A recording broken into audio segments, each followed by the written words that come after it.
Hello, I'm Anthony Ashmaster Brothers Outdoors, and boy howdy, the weather sure has been weird. In the winter, people up north are freezing, and now here in Texas, in the summer, we've been averaging about over 100 degrees every day. Yesterday and the day before, it was actually down in the 80s most of the day, so that was nice, but this hot weather sure has had us thinking about the cooler months, trapping season. So this is the time when we should be trying to learn as much as we can about our target species and getting all of our traps ready and everything organized. Get your traps waxed and dyed and everything. But today, for y'all beginners, I'm going to do a video on gray fox. Gotta talk about their habitats first. They are a canine. Duh. I'm pretty sure everybody knows that. And they are unlike other canines. They have retractable claws like a cat, which enables them to climb trees very easily. First time I ever saw a gray fox, it was in a tree. And they're very agile animals. They aren't as widespread very much around here, but there are some in town. There's a whole bunch of them. Our Trapper friend, the guy who got us really started into trapping. He traps in town, and he there for a while last season. He was averaging 2 gray fox a day, and he was in kind of urban areas too. But gray fox, smaller than the red fox. They love the brush. They stay in the brush practically all the time. Set you up for a gray fox, you're not going to get one. If you do, it'll be pretty rare. They live a lot off of fruits, berries, that type of stuff, but they also eat rats, mice, ground squirrels, ground nesting birds, eggs when they can get them. They love persimmons, but this is a pretty neat little deal here. It's a little laminated pamphlet called Tracks, Scats and Signs of Texas Wildlife. It has tons of animals in it. Virginia possum, raccoon, black bear, river otter, beaver,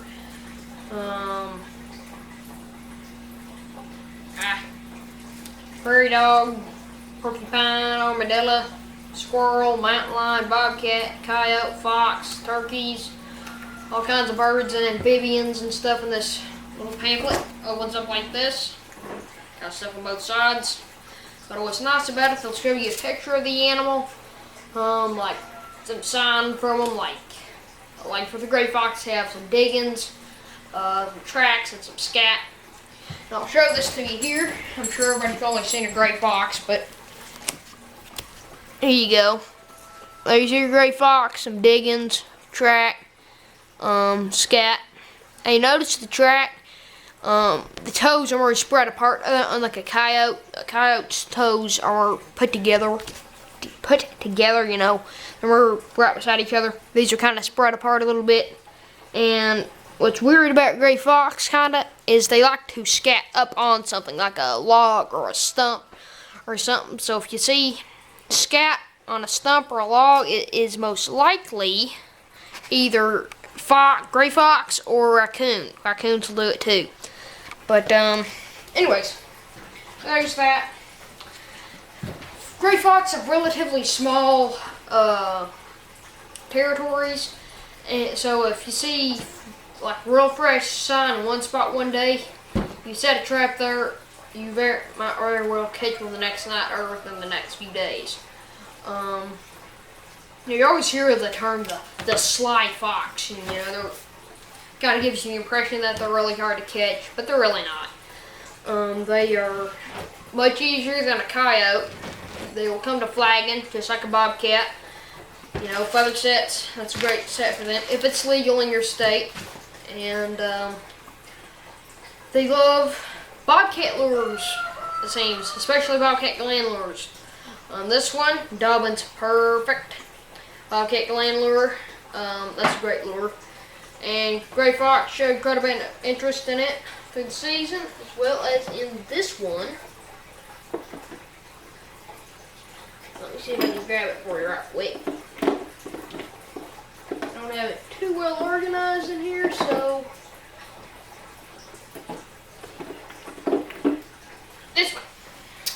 this one is Dobyns Canine Select. It's a curiosity lure for canines. It's a great lure. All Dobyns lures are great. I had a lot of interest shown in this one, different species, especially gray fox. This one, this deal is worth a lot of money. It's 1 ounce. It's Dobyns Canine 03 lure. There's probably very few of you that have ever heard of this lure, especially if you're familiar with Dobyns and have been buying his for years. I believe they stopped making this back in the around 2003 or something. Anyways, it was about 15 years ago they quit making it, and it's such a pain in the rear to make. But last year, Paul Dobyns, the owner of Dobyns Lures and also the owner of Trapperman Forums, I encourage you to go join that. You can learn a lot. But he made 1 batch of this, and you get a free ounce of this if you ordered some of his canine lures. Well, I did. I got an ounce of this. Tell you what, the canines love this. I had this dug up. Got me a nice dog coyote on this, and a Duke number 3. But it's a great lure. I mean, I was trying to get Paul Dobyns to sell me the recipe. I said, come on, if you're not gonna make it anymore, might as well sell it, But of course, it's probably a family secret. So, anyways, Tim Caven from Minnesota Trapline Products said this is the best fox lure he's ever used. Fox Hollow's Bounty Hunter. It's a kind of a sweet-smelling, skunky mice-based lure. I mean, it's not blow your hat off stink, but it kind of actually has kind of a nice smell, not an undertone of skunk. It smells like cash. But I'm gonna be trying that out this year and see how it works. I traded in some skunk essence doing for it. And then here's Derek's Lures. I really encourage you to try Derek's Lures and Wildlife Control Lures. This is Derek's. He's from New Mexico, and he has an interesting story, Mr. Derek does, because when he first got started into trapping, he didn't know about baits and lures. So all he was using was blind sets for years. And he was averaging 50 or 60 coyotes a year. Then he found out about baits and lures, started making his own, and tell you what, his catch went. But he makes great baits and lures. If I could only go with 3 lures from now on, let's make it 5. It'd probably be Derek's, Caven's, probably Dobyns, Rusat's, and Mark Jones. Those are all great bait and lure makers. I mean, they're not better. I'm not saying they're better than anybody else and whatever, but they're all great bait and lure makers. As for traps, gray fox have small, brittle leg bones, so anything bigger than 1.5 might do some damage. This is a great little fox trap. It's a Sleepy Creek, 1.5 offset modified. I don't know many 1.5s that are offset, but they have nice wide-facing jaws, all-round pan. They come base-plated. They have fairly thin base plate, but they don't come with any chain because it's such a versatile trap that they let the trapper rig them how he wants. But I like them. I made an incidental catch of a stray cat in this last season. It didn't hurt him at all. I released him out of the trap and he just, there he went. He wasn't hobbling or dragging his paws or anything that I noticed. If you're going to use long springs, number 2 double long string will probably be fine. I don't think I'd use a number 2 coil spring because that could do some damage. MB 550s, those got such a thick jaw that I might not do some damage, but 550s come with 3 pounds of hand tension on them, and a gray fox is a light animal. You're gonna probably get some traps not firing using one of those. You can't beat an MB 450 for a fox trap, period. It was designed for fox. It has just right amount of hand tension for fox, and my brother caught his very first 2 gray fox in it.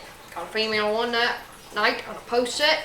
Where he made the set, came back the next day and he had a nice feisty male. He got a video of both of them on this channel.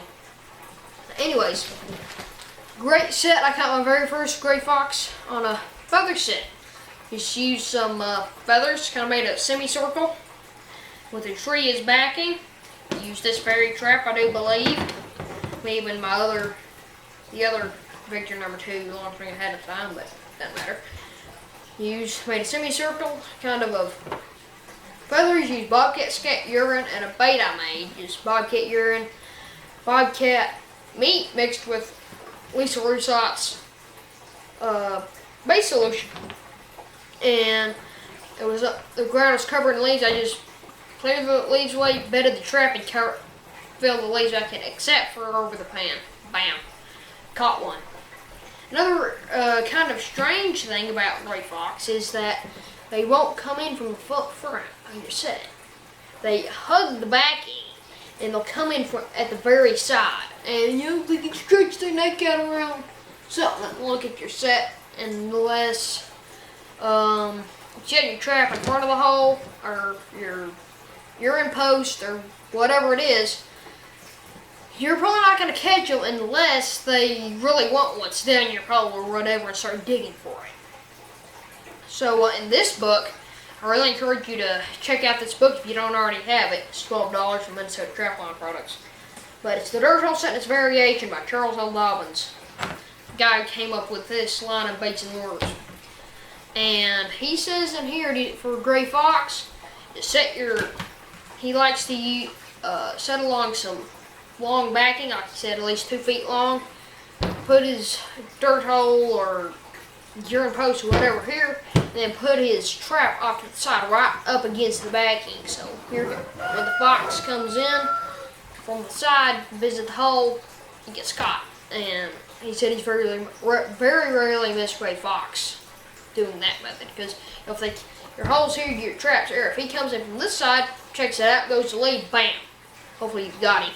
If you got everything blocked off. You can heavily block gray fox. You don't want to put something flat or a big log or something there for blocking, because he can stand on it. If you're going to use a flat rock set up on, instead of laying down like this, set up on its side so he can't stand on it. Tracy Truman does a great DVD on gray fox trapping. We had the pleasure of watching it.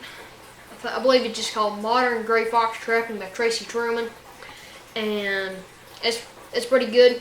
And both Charles Dobbins in his book, Land Sets of Trapping Techniques, and Tracy Truman in his DVD said, don't reset a gray fox location. You catch a gray fox here, pull up the trap and make another set here, because for some reason the gray fox just don't seem to work. Gray fox catch circle. Instead he saw red fox, and then a gray fox come in and work it. But a gray fox, he said, usually won't come into a gray fox usually won't come into a catch circle from a different gray fox. But that was the case with my brother, because he caught a female and then had a male come in the next day and catch it. But those were probably mates. Anyways, they said either pull up the set, move it over a few feet, make another set, or reset that one and go over and make another set if you have the traps to do it. A good thing I think that'd be a good idea, especially if a fox is coming in visiting your set, like I had last year. Had a fox coming into a charged stump set, and every night for about a week. It's stomping everywhere, wrecking the set. And guess what? I never caught him. Because my pan tension was too heavy. So if you're trapping gray fox, 0 pan tension. I like 0 pan tension on my traps. Because I want to catch whatever comes past. I don't care if it's a skunk or a coon or a bobcat or a fox or a coyote or a badger or whatever. I want to catch them all. Because I don't want to have, these traps over here are my coyote traps. So I have 2 pounds of pan tension or whatever on them. Then these are my bobcat traps, and I have so much on them. These are my fox traps, Then you gotta, I want one trap, catch all, But anyways,